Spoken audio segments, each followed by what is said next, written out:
KTA Kilat Indodana itu masuk ke dalam slik kalau hutangnya di atas 1 juta dengan tenor 30 hari.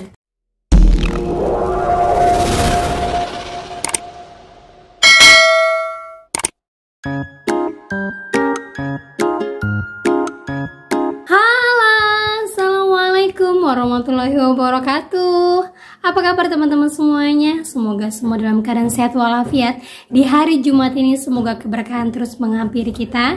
Dan buat teman semuanya yang sedang mencari pekerjaan, yang mungkin sekarang juga sedang kesulitan ekonomi, berdoalah sebanyak-banyaknya di hari Jumat ini, di hari yang baik ini. Karena apa? Semoga kita diangkat semua kesusahan kita dan dibalas dengan kebaikan.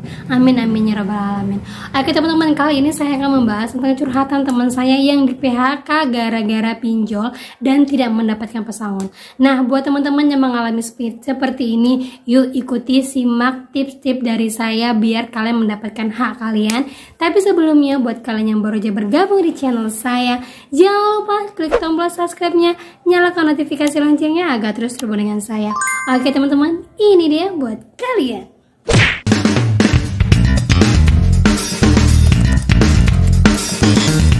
Oke teman-teman, sebelum kita beranjak kepada teman saya yang memang curhat bahwa dia sudah di PHK oleh perusahaannya setelah 11 tahun kerja tanpa pesangon. Nah, kita akan lihat dulu curhatan teman saya ini yang kemarin ini sempat mampir di vlog YouTube saya mengatakan bahwa teroran KTA Kilat itu sudah sampai ke tempat di mana dia mau melamar kerja.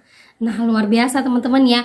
Baik KTA Kilat, Indodana, itu ya semuanya sekarang lagi kejar-kejaran. Danrup lagi yang terbaru ya. Danrup belum lagi selesai jatuh tempo, dia udah meneror, udah kayak ilegal lagi nih. Udah mulai naik lagi nih. Karena apa? Udah mulai sedikit orang yang melapor ke OJK. Dulu-dulunya ya sempat banyak yang melapor ke OJK tuh mulai turun ancaman. Nah, sekarang mungkin karena kita sudah mulai kuat galbay, udah merasa B aja, yang ada mereka mungkin makin naik terus ancamannya gitu loh. Jadinya buat teman-teman semuanya, walaupun kalian tetap merasa B aja, tetap kumpulin bukti-bukti ya teman-teman ya. Bukti-bukti bahwa terorannya sudah seperti ini, sudah kembali lagi seperti dulu, sudah mulai ancamannya yang gak jelas gitu ya. Lihatlah ini teman saya. Ya, dia itu baru mau ngelamar kerja. Nanti kalau udah ngelamar kerja, manalah tahu rezekinya bagus, terima di kerja di situ, kan bisa dia ngumpulin duit untuk melunaskan hutangnya di KTA Kilat tadi. Tapi yang ada malah dia akhirnya nggak lolos kan. Akhirnya menambah pengangguran lagi. Yang disalahin siapa? Ujung-ujung nanti pemerintah yang disalahin lagi. Nah, seharusnya di bawah-bawah ini juga harus disalahin. Artinya orang-orang yang tidak mendukung kita untuk kita berbuat lebih baik lagi, untuk kita mendapatkan pekerjaan, untuk kita mencari rezeki, untuk mungkin kita lebih berkembang lagi, memperbaiki ekonomi kita, kan seperti itu ya teman-teman ya. Tidak sama semua kondisi-kondisi orang dalam menghadapi pinjol ini ya. Jadi buat teman-teman semuanya yang mungkin sedang merasa ada teroran di kantornya atau ada teroran di tempat kerja kalian gitu, usahakan kalian cek slik dulu ya. Cara cek sliknya sudah ada di video-video saya sebelumnya. Kalian cek slik mana yang masuk ke dalam slik itu didahulukan, dan mana yang memang mengganggu kondisi tempat kerja kalian itu juga diduluankan. Ya, mungkin terlalu banyak, satu orang kan bisa 14 sampai 20 aplikasi. Karena apa? Awalnya itu gaya lubang tutup lubang, kedua kena joki lagi. Jadi makin memperbanyak hutang yang seharusnya mungkin bisa mereka galbaikan sementara dulu, terus mereka kumpulin uang biar bisa untuk melunasinya, pokoknya saja gitu ya. Bisa melunasinya dengan nego-nego dengan segala macam kepada pinjolnya, akhirnya harus bertumpuk-tumpuk gitu ya teman-teman ya. Usahakan kalian tetap kuat mental, tetap cari pekerjaan, karena apa? Rezeki tidak akan salah alamat ya. Oke teman-teman, nah ini ada curhatan dari teman saya yang mengatakan bahwa dia ditaruh oleh Indodana dan KTA Kilat.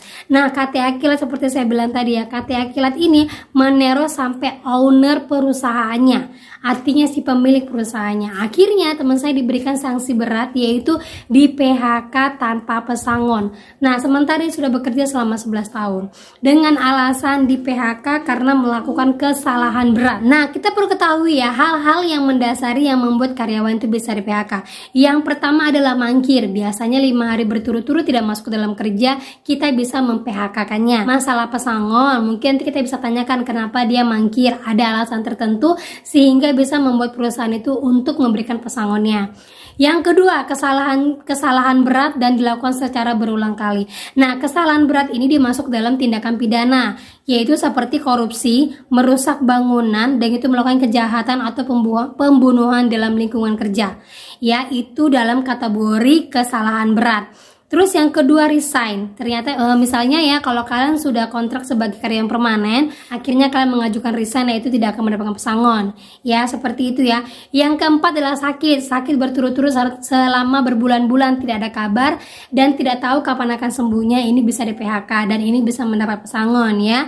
Yang kelima, menurunnya reputasi karyawan. Nah, bisa jadi karena karyawan itu kan sifatnya jenuh ya di dalam kantor atau di perusahaan. Kadang-kadang sudah terlalu banyak masalah, sudah terlalu banyak hal-hal yang dihadapi, akhirnya merasa jenuh dan efektivitas dari perusahaannya itu tidak lagi naik, tidak lagi semangat, akhirnya menurun dan bisa di PHK ya teman-teman ya.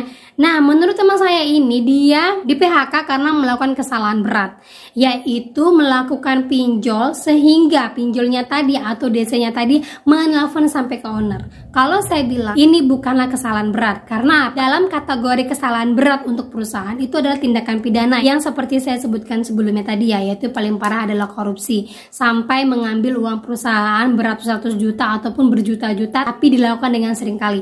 Nah, teman saya ini berusaha untuk menjelaskan kepada perusahaannya, tapi perusahaannya tidak mau peduli. Karena apa? Dia sudah masuk dalam ranah nomor 2, yaitu melakukan kesalahan berat. Akhirnya dari teman saya ini meminta haknya. Kalau emang di PHK, saya mana hak saya? Yaitu saya sudah melakukan pekerjaan, perusahaan tidak dapat memberikannya karena apa? Dia dianggap lalai. Akhirnya teman saya ini melakukan banding ke Disnaker dan sudah masuk dalam persidangan.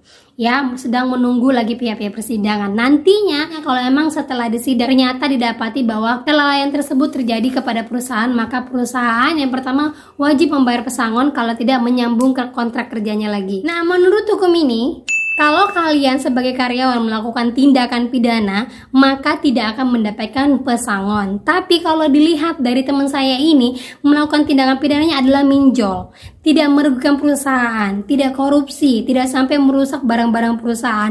Hanya saja si DC tadi itu melakukan teroran sampai kepada owner perusahaannya, sehingga owner perusahaannya merasa terganggu dan akhirnya dia dianggap melakukan kesalahan berat.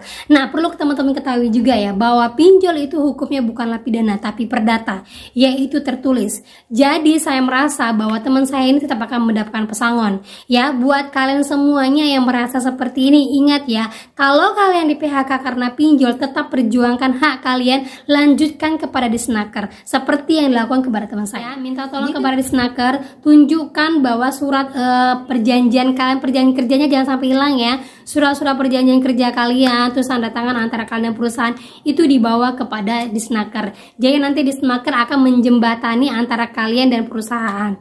Gitu ya teman-teman ya, jangan patah harapan. Apa yang menjadi hak kalian tetap harus kalian perjuangkan ya. Buat teman saya yang di sana, semoga apapun itu, kalau bisa jangan pakai emosi juga, tetap ikuti alurnya aja, tetap ikutin, biar nantinya kalau kalian mendapatkan pesangon, insya Allah itu akan sesuai dengan perhitungan dari di pemerintah yang berlaku.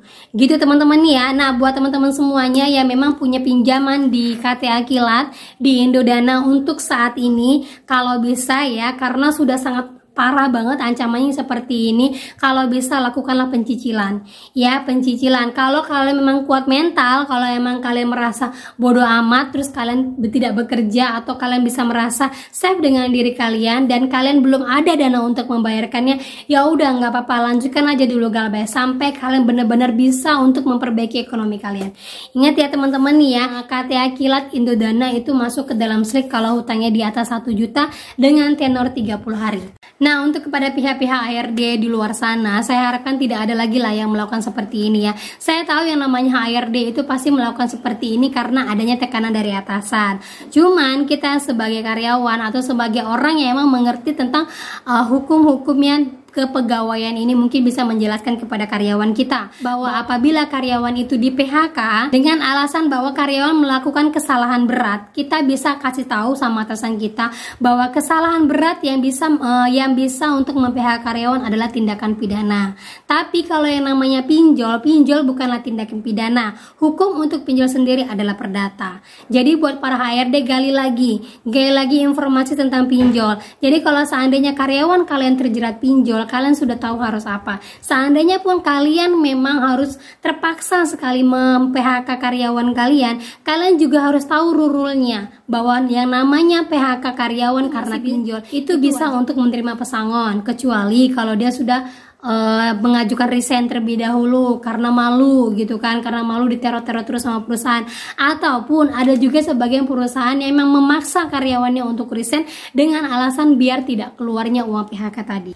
Ya, gitu ya teman-teman semuanya, tetap semangat ya walaupun kalian mendapatkan berita seperti ini, walaupun kalian menjalankan situasi seperti ini, ingatlah semua pasti ada jalan keluarnya dan jangan pernah putus asa. Oke, itu saja yang bisa saya sampaikan buat kalian. Tetap semangat, tetap gayalah informasi sebanyak-banyaknya buat memperkuat mental kalian, karena yang pinjol itu bukan kalian sendiri dan yang galbah juga bukan kalian sendiri. Oke, itu saja yang bisa saya sampaikan. Akhir kata saya ucapkan assalamualaikum warahmatullahi wabarakatuh.